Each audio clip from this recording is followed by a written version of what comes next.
দৰ্শনী আৰু নিয়ৰৰ এটি আধৰুৱা কাহিনী।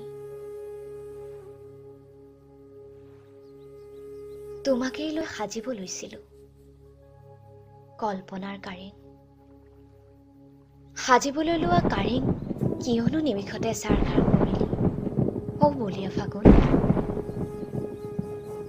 ৰতনপুৰে আজিও ৰিঙিয়াই মাতে, কিন্তু মই যাবলৈ খোজোতেই দুভৰি থমকে, কিয়নো মোৰ বাইকৰ মাত শুনিলে পদূলিলৈ দৌৰি অহা ছোৱালীজনী হেৰাই গ'ল।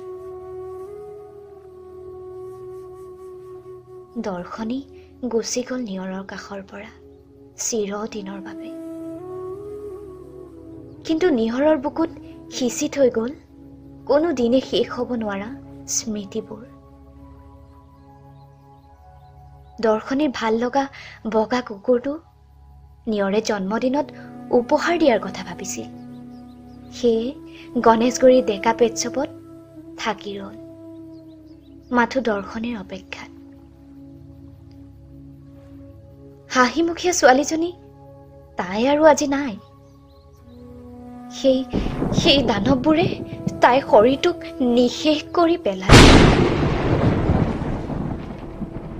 পদূলিত ফুলি থকা বগা তগৰজোপা নিমিষতে ভাগি থৈ গ'ল এজাক বলিয়া বতাহে আহি। শেষৰবাৰ দৰ্শনীয়ে তাক সুধিছিলে,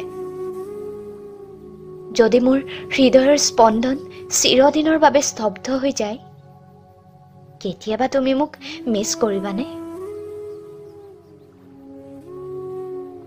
তাইক কৰা প্ৰতিশ্ৰুতিবোৰ, তাইৰ সৈতে মহাবাহুৰ বালিৰ চাপৰিত কটোৱা সময়বোৰ নাই আজি। সি উত্তৰবিহীন, একো কৰিব নোৱাৰিলে সি।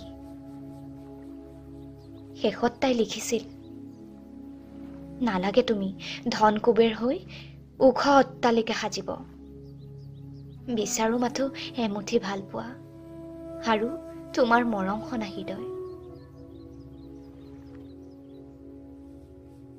ছুইচাইড নোটটো হাতত লৈ নিয়ৰ ঢলি পৰিল তাই নিথৰ নশ্বৰ শৰীৰটো।